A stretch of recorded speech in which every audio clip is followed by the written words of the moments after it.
ನಮಸ್ಕಾರ ಎಲ್ರಿಗೂ, welcome to my YouTube channel. ಇವತ್ತು ನಾನು ನಿಮಗೆ ತುಂಬ ಸಿಂಪಲ್ ಆಗಿರೋ ಹಾಗಲಕಾಯಿ ಫ್ರೈ ಹೇಗೆ ಮಾಡೋದು ಅಂತ ತೋರಿಸ್ತೀನಿ ಬನ್ನಿ.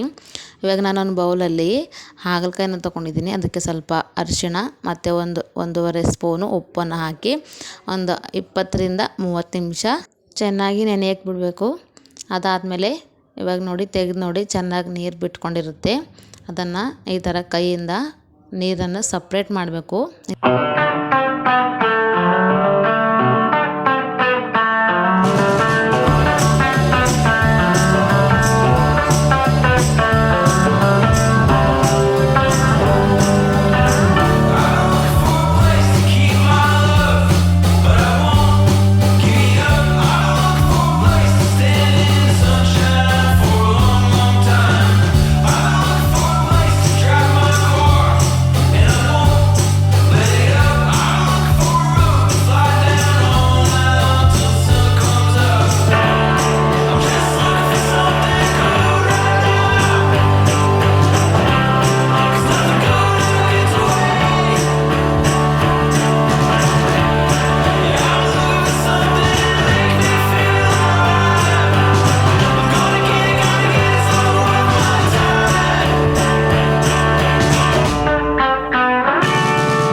ಇವಾಗ ಮತ್ತೆ ಇನ್ನೊಂದು ಬೌಲಲ್ಲಿ ನೀರು ತಗೊಂಡು ಎಲ್ಲನೂ ಚೆನ್ನಾಗಿ ತಳ್ಕೊಂಡು ಇವಾಗ ಎಲ್ಲನೂ ಒಂದು ಜಾಲಿಯಲ್ಲಿ ಹಾಕ್ಕೊಳ್ಳಿ.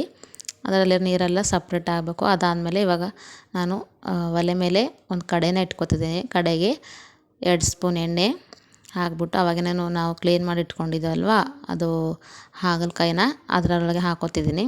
ಹಾಕೊಂಡ್ಮೇಲೆ ಚೆನ್ನಾಗಿ ಒಂದು 5 ನಿಮಿಷ ಚೆನ್ನಾಗಿ ಕೈ ಆಡಿಸಿ ಅದಾದಮೇಲೆ ಒಂದು 10 ನಿಮಿಷ ಬಿಟ್ಟು ನೋಡಿದ್ರೆ ಆಲ್ರೆಡಿ 20% ಬೆಂದಿರುತ್ತೆ. ಅದಕ್ಕೆ ನಾನಿಲ್ಲಿ ಮೀಡಿಯಮ್ ಸೈಜು 4 ಈರುಳ್ಳಿನ ತೊಗೊಂಡಿದ್ದೀನಿ. ಅದು ಕೂಡ ಚೆನ್ನಾಗಿ ಮಿಕ್ಸ್ ಮಾಡಿ ಒಂದು 10 ನಿಮಿಷ ಚೆನ್ನಾಗಿ ಬೇಯಕ್ಕೆ ಬಿಡಬೇಕು. ಇವಾಗ ನೋಡಿ ಆಲ್ಮೋಸ್ಟ್ 50% ಬೆಂದಿರುತ್ತೆ. ಅದನ್ನು ಚೆನ್ನಾಗಿ ಮಿಕ್ಸ್ ಮಾಡಿ ಇವಾಗ ನಾನಿಲ್ಲಿ 1 ಸ್ಪೂನು ಖಾರನ ಹಾಕೋತಿದ್ದೀನಿ. ಹಾಗೆ ರುಚಿಗೆ ತಕ್ಕಷ್ಟು ಉಪ್ಪು ಹಾಕ್ಕೊಂಡು ಚೆನ್ನಾಗಿ ಮಿಕ್ಸ್ ಮಾಡಿ ಮತ್ತು ಇನ್ನೊಂದು 10 ನಿಮಿಷ ಚೆನ್ನಾಗಿ ಬೇಯೋಕ್ಕೆ ಬಿಡಿ. ಇವಾಗ ನೋಡಿ ಹಾಗಲಕಾಯಿ ಫ್ರೈ ರೆಡಿ ಆಗಿರುತ್ತೆ. ಇದಕ್ಕೆ ಸ್ವಲ್ಪ ಧನಿಯಾ ಪುಡಿ ಹಾಗೆ ಸ್ವಲ್ಪ ಕಟ್ ಮಾಡಿ ಇಟ್ಕೊಂಡಿರೋಂಥ ಕೊತ್ತಂಬರಿ ಸೊಪ್ಪು ಹಾಕ್ಕೊಂಡ್ರೆ ರೆಡಿ ಆಯಿತು ಹಾಗಲಕಾಯಿ ಫ್ರೈ. ಇನ್ನು ಯಾರೆಲ್ಲ ನಮ್ಮ ಚಾನಲ್ನ ಸಬ್ಸ್ಕ್ರೈಬ್ ಮಾಡದೆ ನೋಡ್ತಿದ್ದೀರಾ ಪ್ಲೀಸ್ ನಮ್ಮ ಚಾನಲ್ನ ಸಬ್ಸ್ಕ್ರೈಬ್ ಮಾಡ್ಕೊಳ್ಳಿ. ಹಾಗೆ ಒಂದು ಲೈಕ್ ಮಾಡಿ. ಮತ್ತೆ ಸಿಗೋಣ.